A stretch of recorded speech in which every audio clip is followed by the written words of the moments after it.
Hi, this is Don and welcome back to part 2 of Verde Canyon Railroad, where I show you the whole scenic trip. I'm picking up here where I left off on part 1, and I'm standing out here on the observation deck instead of staying in the rail car so I can give you unrestricted views. I do have to pipe my own music over the top of their music so I don't get a strike from YouTube. It's time for me to stop talking so you can focus on the scenery.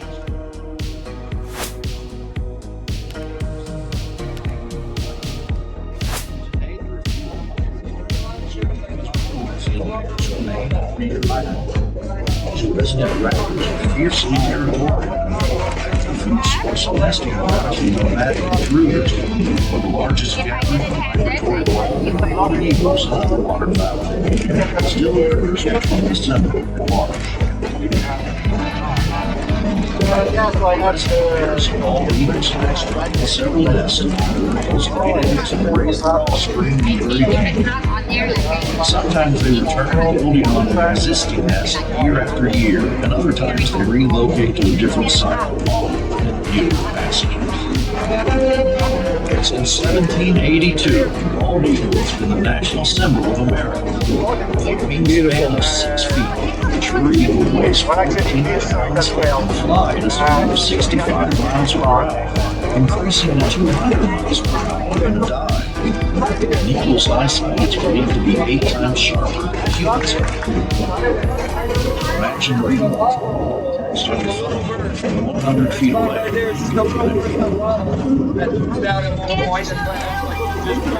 Verde Canyon Railroad is proud to be part of the Arizona Game-Fish Bald Eagle Watch program, which began in 1978 as a volunteer effort between the U.S. Forest Service and the American Audubon Society.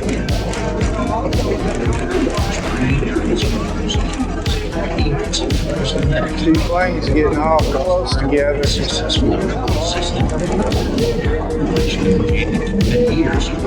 They sure look close.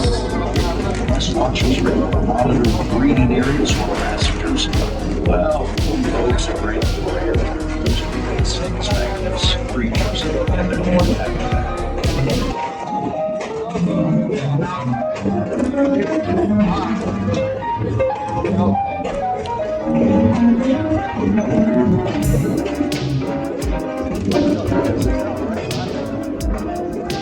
So coming up here in a moment, you'll start seeing poles on the left, looking like mini telephone poles. That was because when they built this line in 1912 and 13, they built in the pinnacle of communications technologies along with it, the telegraph. Right? More so to the line. So you'll start seeing poles, dangly lines, the glass insulator bits.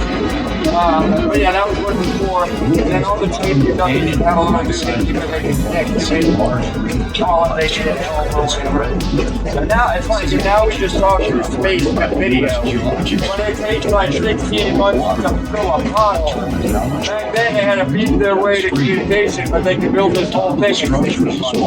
So I don't know, technology's kind of in a weird shape and It's just the humans, not the technology. River valleys are by nature drainages cut into the Earth's crust by water flowing across the surface over long periods of time, which is not the case in the Verde Valley. It's been formed and shaped by powers far greater than that of running water. The predominant forces being energy generated by sliding, pulling, pushing, rising, and falling. Common clays that combine the land mass as well as the ocean. Million years ago, the clustering areas of the West was extended. One tectonic plate attached itself to another and drifted in an opposite direction. Pulling force created an extensive series of basins and mountain ranges as the fractured surface fell. The Verde Valley is a result of huge blocks of crust rising and falling along the fault lines. One of those blocks, a keystone-shaped slab known as a grab and drop elevation to the surrounding landscape, Verde Valley was formed. But another force, as volcanism, was released from the mountain band and the region of cement to glycerous leaves created between the blocks. As part of this space in the valley, the surrounding highlands is not in some way shaped by lava flows, ash, and cinder deposits cast up into the as faulting persisted, the free flow of the Verde River was blocked and a large lake began to form. It was never a deep lake and only varied in size with the changing water precipitation. This caused widespread deposits of white limestone on the valley floor. So you look down and see this green pole down here? It's a tower, really, 40-foot tower. At the 1993 flood state, the water was up to that tower. It was like 40 feet deep, and that was the 300 year flood. My neighborhood was 4 feet deep. My apartment was 4 feet deep. The lower jaw is like a mastodon complete 12 foot plus. It's found near the Clarkdale Cement Plant to the southwest of the railroad station. On the right side of the triangle remnant of this ancient period remains.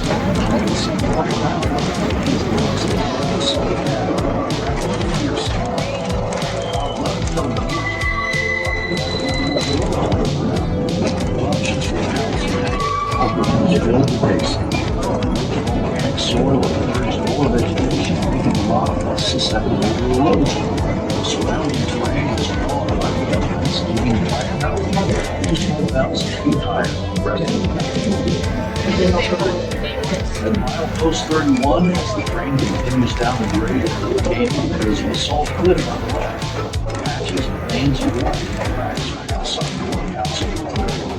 This mineral was forced into the cracks in the basalt in the areas filled up with water. This water evaporated outside is behind. At the end of the salt cliff, the sandstone is laid down in horizontal layers instead of standing almost on end. Geologists refer to this kind of formation as water line.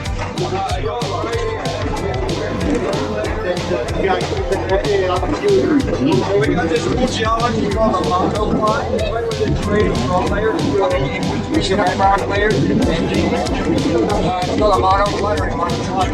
It's like a high key, kind of like a small thing, but having relatively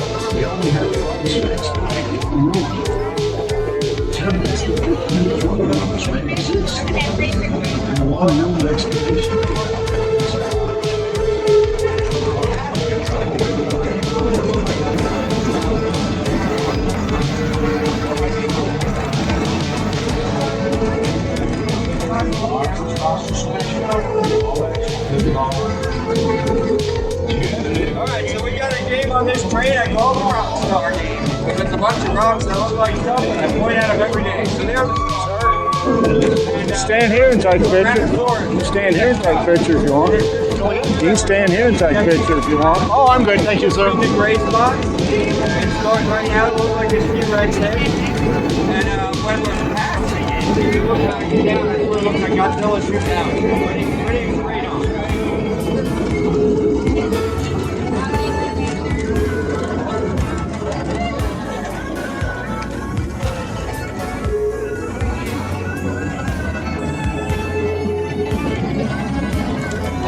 Another pretty section with the Verde River, just a little bridge, and the train.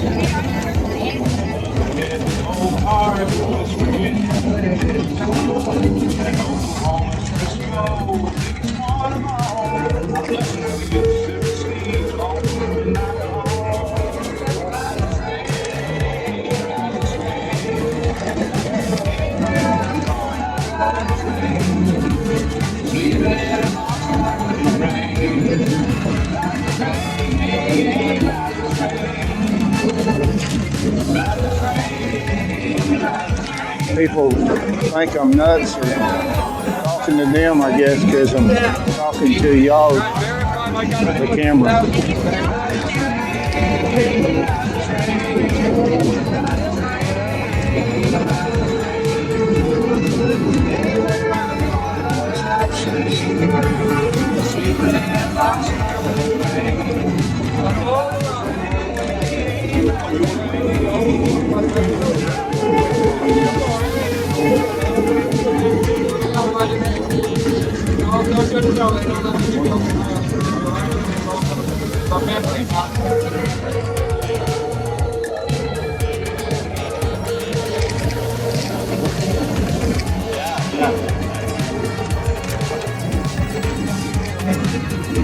That's a cool picture.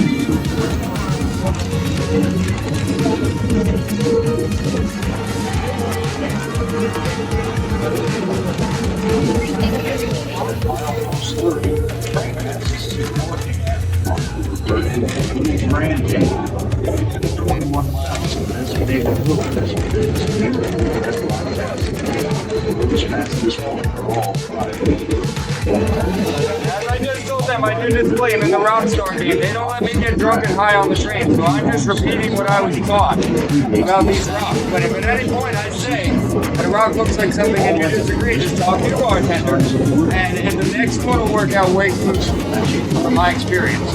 Just past the mouth of the creek and top 10 trees and remnants of the cabin that unfortunately burned down in 2001. Beautiful scenes.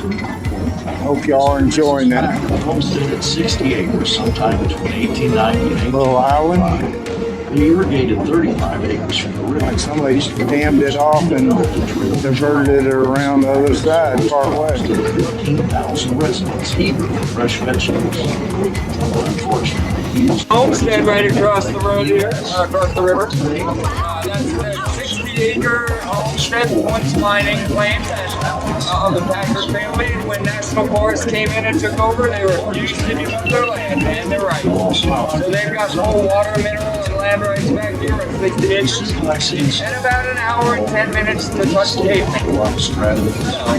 but also the most recognizable office Rain and Breed. Yeah, it's all their property. No, they just their property. It's 100 years of stuff that they have.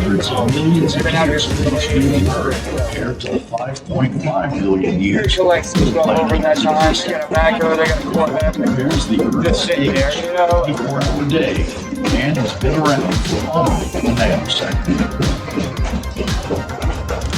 A little bit of tree talk. We got like 4 big trees that are most of the ride. The Cottonwood, which is a tall, white bark, straight branches, full kind of leaf structure. The juniper, which is this brushy one right in front of us right here. The berries on the mesquite, which is this super scrubby, wispy stone bean pods that was driving by the whole time.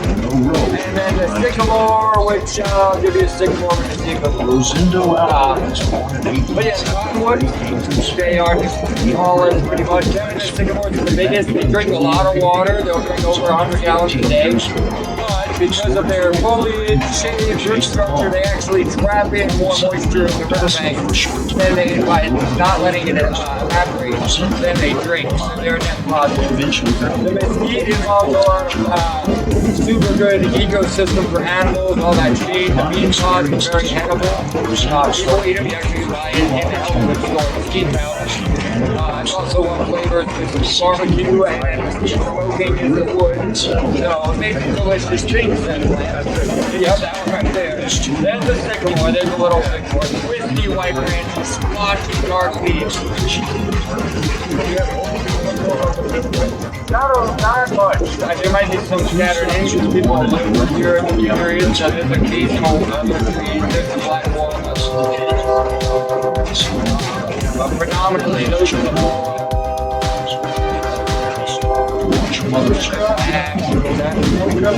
I can't remember. Juniper tree with berries is either the female or the male. I think it's female. Now it's not The ones without berries. number 2, Elephant Drop right across the way. Around the spring,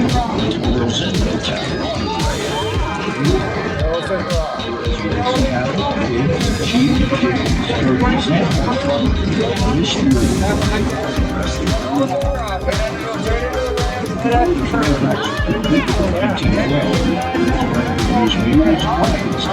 Yeah, oh, there's good stuff. Looks just like one right there.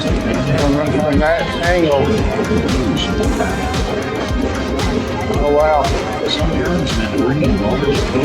Elephant Rock. Who's in the Florida process for his children were This is why.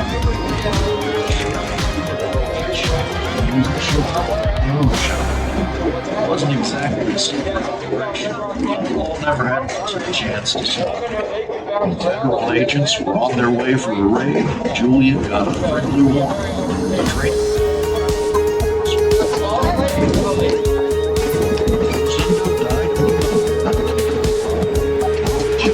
continued to make a fighting trip to France.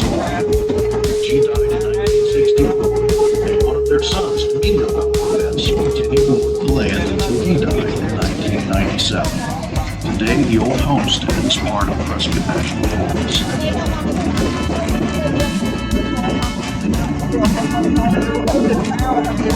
I was riding overnight won't tell lies. I heard that long whistle blowing. Not in trouble. There was a town across the river here. Small town of Sycamore. There was no real road. Like maybe a horse road. But National Forest did buy it and all those stuff. That's why it's all pristine now. I went and broke my darling heart. I guess I was too young to know. They took me off the Georgia main, locked me through the ball and chain. I heard that long wah, wah, some whistle blow.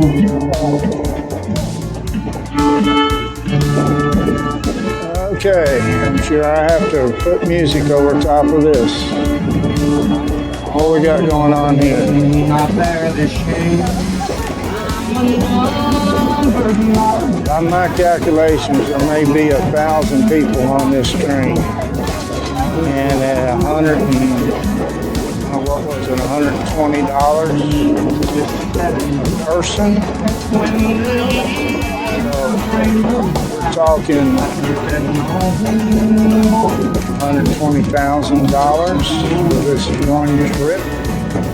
You do that most days except for Mondays. That's a lot of money.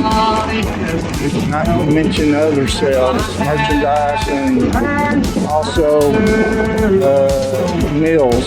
So I would doubt this place does not take in. Let's see here. Somewhere around 700,000 a week. There you go. That's how they exist. It's like animal trails back there.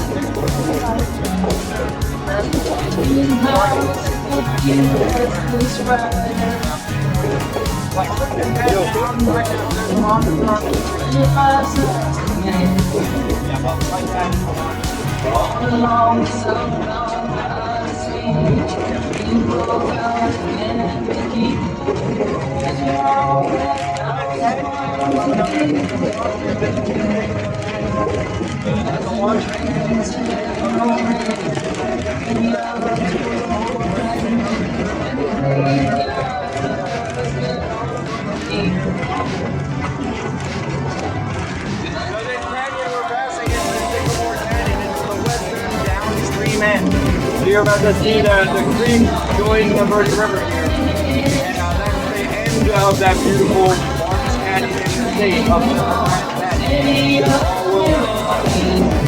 the The other end is that pointy mountain.